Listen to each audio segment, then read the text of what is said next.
عورتوں کے نام پہ صورت ہے کہ جس میں عورتوں کے حقوق بتائے، احکام بتائے اور اس گھریلو زندگی کے آداب اللہ نے سکھائے۔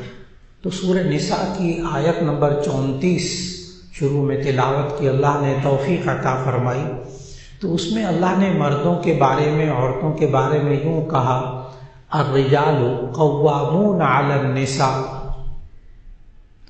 کہ اللہ نے مردوں کو قوام بنایا ہے عورتوں پر۔ اب قوام کے مختلف مفسرین نے مختلف ترجمے کیے، کسی نے نگہبان کے ترجمہ کیا، کسی نے ذمہ دار ترجمہ کیا، کسی نے نگران ترجمہ کیا، سارے ترجمے ٹھیک۔